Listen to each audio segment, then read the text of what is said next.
Today I'm going to transform Minecraft items into mobs. I'm also going to make a habitat for each of them. The first item I'm going to transform into a mob will be the sweet berries. I'm going to start by making it with the foot. It's going to be very small. Now I'm going to multiply it 4 times on top of the feet. I'm going to create a small detail. Now I'm going to create a cube like this. Make another one turn to the side, another one a little higher up, and create another cube turn to the other side. Right here, I'm going to create a small leaf and I'm going to multiply it to the other sides. On top of this cube, I'm going to make the head of our mob. On top of this, I'm going to make a detail and create a leaf on top. I'm going to do the same thing on this other side, creating the head. Now, make the details. Create a head on the other side and make the other details. To find the sweet berry mob, I had to go to the taiga biome because this is where they live. By the way, guys, there's one right here in front of us. Actually, there are 2. Is it just me or are there more there? From what it looks like, it's pretty easy to spawn these mobs on this side here. There are more sweet berries mobs, and from what it looks like, guys, he looks like a friendly mob. Oh no, he's attacking me. I think I got too close to them. I don't think I could have gotten that close. They run so fast. I'm gonna finish them off. I have half a heart of light. Where's my elytra? I'm not using elytra. I already know what I'm gonna do. Put on the elytra. Cool, fly, my god. They attack really fast. I already know. I'm gonna finish this one. Go finish this mob. Oh no, he killed me. I'm gonna have to finish him. Take this mob. I killed this one. I finished this other one. And look, when we kill them, a sweet berries plant is born. Here in front of me, there are more of these mobs, and we can see that his animation is really cool. He really looks like a sweet berries. Imagine every time you come here to pick a sweet berries, a mob like this is born in Minecraft. Like to protect the forest or something like that, you thought out of nowhere that you're starving, you want to get a sweet berries, then this mob spawns, starts chasing you, and won't let you eat it all. But the problem is that this mob ends up being a little annoying because he runs a lot and he's almost killing me. I'm gonna finish him. Good, I finished all the sweet berries mobs, but there's a problem. I need to catch one of them to take to our zoo, where I'm going to make a special habitat for him. I'm going to equip my netherite armor here so I don't take so much damage. I need to find a new sweet berries mob and catch him with my lasso. If I'm not mistaken, there was one. Let me see.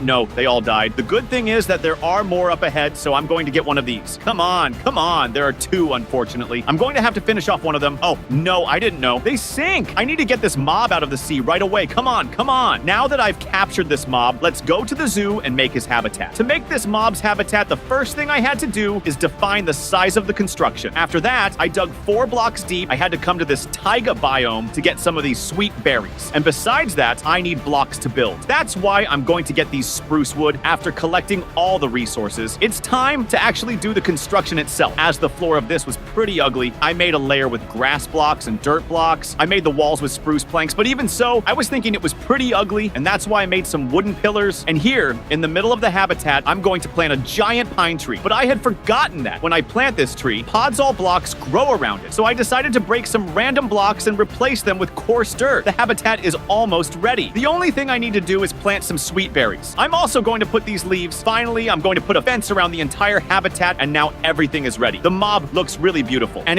that's why my score will be 8 out of 10. And for habitat, it will be 8.5 comment. Your score here in the comments. Let's go to the next item that I'm going to transform into a mob, which will be the Endereye. I want to make this mob very simple. So the first thing I'm going to do is make his leg, create the second leg, and I'm going to make the belly right here on top. I'm going to create a slightly larger cube to be the chest. Now, I'm going to make his right arm like this. I'm going to duplicate it and drag it to the other side. Since I finished making the body, it's time to make the head, and it's going to look like this. Guys, this mob is very beautiful, but it's very simple, so that's why I made an Endereye on top of his head. To make it look better, I'm going to select it and rotate it. So I will be able to see this Endereye from all sides, so our mob will look more beautiful. I will make a small detail on his head. I will duplicate it several times, and look, it looks like his head has some fingers that are holding the Endereye. And to find this mob here in Minecraft, it is very simple. We just need to throw the Endereye, and where it falls, the mob will spawn there, guys. The mob was born, and it seems that he is very aggressive, okay? He is running after me. No, no, no, calm down. Does he do a lot of damage? Look, he hits really fast, but he doesn't take that much life. But thinking about it, I'm wearing netherite armor. Calm down. He's already taken half of my life. Let me eat this bread here to regenerate my life. And even though this mob is aggressive, it's a very beautiful mob. Look, he looks like a little golem from the end, but unfortunately, I have to finish him off before he kills me. Let's go kill it. I finished the mob. But as you can see here on the surface, nothing happened. He didn't even drop an Endereye. But what really happens when this mob dies is underground. To do that, I'm going to have to dig some blocks, break it, and that's it. Guys, look, when this mob dies, he spawns a stronghold underneath him. That's really good. Imagine if you want to finish Minecraft, you just need to throw an Endereye and have the chance to spawn this mob. Then you'll kill him and he'll spawn a stronghold underneath you. You who think it's just this small room, it's not an entire stronghold, so much so that there must even be a portal here. Here's the portal. Hold on. If he generates the stronghold here in the overworld, Emerald. Can he do the same thing in the Nether? Well, here's my portal. I'm going to enter it now. I'm going to attack the Endereye. Look, guys, it didn't generate, so I'm going to finish it off. Wait, did he generate the stronghold here? Do I need to dig down too? I'm starting to hear the sound of lava. Look at the stronghold here, man. He literally generated this structure inside the Nether. You can see how strange this generation is. He generated the stronghold without the walls or the ceiling. It's like there are several paths, but here it looks like there's a tunnel that goes down under the lava. Now, I need to go back to the zoo where I'm going to make his habitat. So I'm going to start marking out where I'm going to make this habitat. I dug the hole the same size as the one I made the mark. Now, I had to come to the end to be able to collect some of these blocks here because I'm going to use them to make the floor. After collecting all these blocks, it was time to actually build. I started by placing some blocks randomly on the ground. After that, I went back and filled them with this other block from the end. To make the walls, I decided to use this stone brick because this is the same block from Stronghold. Of course, to make this wall more beautiful, I decided to alternate between the stone brick with moss and the broken stone brick. Here, inside the habitat, I'm going to place these endstone speleothems. Of course, these speleothems aren't in vanilla Minecraft. I was only able to add them to Minecraft through mods. To finish this habitat, I'm going to make the fence with an iron grid. This is the final result of our construction. I give it a 7 out of 10, and although the mob is simple, I give it an 8 out of 10. The next mob that I'm going to transform will be the oak sapling, as you already know. I'm going to start by making the leg first, and it's going to be very small. I'm going to make the other one, and I'm going to create a cube like this, so this will be its body, and it will also be a piece of its head. Since this piece is already ready, I'm going to make its teeth. On the right side, I'm going to make the arm, and on top of it, I'm going to create a slightly larger cube to be its head. To finish making the model, I made several branches and added several leaves to make it even more beautiful. Finding this mob here in Minecraft is very simple. Just find these forests, which even have some of these mobs here. These oak sapling mobs are like guardians of the forests. They will protect them at all costs. In fact, just by getting close to the forest, one of them came to attack me, so I'm going to have to finish it off. Here's that. Oh, it's not coming anymore, guys. Oh no. What are these mobs? They're really cute, but they attack all the time. Let's go and finish them off. Take a look at this. When these mobs die, a tree grows in their place. So could all these trees be the mobs that died? I don't know, but I'm gonna find a way to reforest this area by killing these mobs. I'm on top of a tree because it's impossible to stay down there. Every time I get close to them, they run to attack me. But if you look closely, guys, this mob is really cute. Look at this. It has several teeth, it has a giant eye, and it attacks by biting. Look, it sank under the tree. Can I plant a tree down here? Let's go and finish it off. Take this, and I managed to plant a tree underwater. Unfortunately, only this oak sapling mob is left, so I'm going to find a way to take it to our zoo, where I'm going to make its habitat. To build this habitat, you should already know that first, I need to mark its size. Right after that, I will make a hole in the ground. I made the floor of this construction with dirt and grass block. For the walls, I decided to put oak planks, and to make it look more beautiful, I made some pillars with oak wood on top of each pillar. I will place an oak slab like this, and I will connect these pillars with fence. I broke some random blocks from the ground and replaced them with moss block. I will make some bushes with leaves, and I will place these decorations. To make it even more beautiful, to finish the decorations, I will place some grass, and this is the final result of this habitat. The grade I give it is 9 out of 10, and for the mob that I found very cute, my grade I give it is 10 out of 10. Let's move on to the next item that I'm going to transform, which will be the mushroom. I'll start by making his right leg, make the left one. Now I'll make part of his belly, do the rest, create his left arm, make the right one. On top of the arm, I'm going to put a mushroom texture like this. I'm going to do the same thing on the other side. Now all that's left is to make his head. Since this is a mushroom mob, I'm going to make this red part on top of his head, and this mob looks really nice. We can find this mob in this forest here, where there are a lot of mushrooms. I'm going over the trees because it's easier to find them. Normally, this mob spawns next to the mushrooms, including some next to this mushroom, but wait, this mob is also aggressive. Oh no, unfortunately, I'm going to have to finish it off. I'm going to run away from it. Great. Now, I can see how beautiful this mob looks. Just like the oak sapling mob and the sweet berries mob, this is also a guardian of the forest. He's here to protect the biome, so does that mean that if I kill him, a giant mushroom will grow? Come on, only one small mushroom has sprouted. Let me test this other one. Let's go. Kill it, and look, guys, a giant mushroom has sprouted. I killed the mushrooms that were here. Now I need to find more of them. Thank goodness we're in this forest, which has a lot of giant mushrooms. It's probably pretty easy to find them. There are 3 more in front of us, so I need to kill 2 of them. Now, I need to hit the right mob, the mob inside the other one. So I'm going to kill this one. I tied the bow to this mushroom mob, and now I'm going to take it to the zoo so I can make its habitat. I'm going to make the habitat for the mushroom mob a little smaller than the others. As you can see, its markings are a little crooked, but that's okay. This is the most boring part of all, and at the same time, it is the most satisfying, which is breaking these dirt blocks. After breaking all these dirt blocks, I had to fly very far to find this mushroom island. I came here for 2 2 reasons. First, I need a lot of these blocks. Second, I need a lot of mushroom blocks. Now that I have all the resources, it is time to make the floor. This was very simple since I only needed to place these blocks on the floor. With this workbench, I can exchange my mushroom blocks. Look at how many mushroom blocks I can get. I will take this one and this other block. I will make the wall like this, alternating between this mushroom block that has the texture and this one that is completely red. To finish this entire wall, it was very simple. As decoration, I will place these other mushrooms here. I will surround the habitat with red glass. Now everything is ready. The grade I give to the mob is 8 out of 10. Despite being simple, this habitat turned out very beautiful, which is why my grade is 9 out of 10. Let's move on to the last item that I'm going to transform into a mob, which will be the bucket of water. To make this mob, I started by making a bucket. Under it, I'm going to make a puddle of water. Now, make a detail like this, and then make another detail, as if there were a small wave under the bucket. On top of it, I'm going to create a small cube like this. Now, I'm going to create the left arm. Make this cube to be its shoulder. Select everything and duplicate it. I'm going to make a cube like this. As you can see, this blue is a little darker. I made this color because if I add this cube on top of it, it will highlight our mob's face. Now, all that's left is to add this other cube to be the rest of its head, and our mob is ready. Here in Minecraft, it looks like this, as you can see. It also runs really fast, and in fact, it even attacks me. If I kill it, it will probably drop something. I have to be careful. Let it come a little closer. Then I killed it, and as expected, it threw water on the ground. Since he made water appear here in the overworld, will water appear if I kill him in the nether? I'm here in the nether, and the mob is chasing me, so I'm going to do the following. I'm going to kill him. Great, I managed to put water in the nether, but that's not possible. So you can get an idea of what I'm really in the nether. This is a bucket of water, and if I try to put water on the ground, it disappears. That's not a lie, this is real water. So much so that if I step inside it, it will look like those little balls. In fact, this water is turning all the lava down there into obsidian, so that means it's not impossible to put water in the nether. Can I get it with the bucket? Let me see, I got it. Let me try to put the bucket here. It didn't work. I can only get water here in the nether through the mob. Oh no, I fell into the lava. I need to jump into the water. If it weren't for this water, I would have died. Without a doubt, this is the best mob I've ever made in this video. And since it's such a good mob, let's make a habitat for it. Out of all the habitats, this will be the smallest. You can see by the markings how small it will be. The good part about this is that I spent much less time digging this hole. To make the floor, I'll need sand. And let me see if I have some in this chest. Great, there are 3 packs here. So I'm going to make the floor out of sand, and I'm going to make the walls out of this different stone. I'm thinking of making a small island in the middle of this habitat, and I'm going to put water around it. So the mob doesn't escape from this. I'm going to make a fence with a glass panel, and I'm going to put some algae inside the water, without a shadow of a doubt. This was the simplest habitat of all. The grade I give it is 7 out of 10, but the mob turned out very beautiful, and the grade I give it is 10 out of 10. Take the opportunity to comment your opinion here below in the comments and enjoy and watch this video that is appearing here on the screen.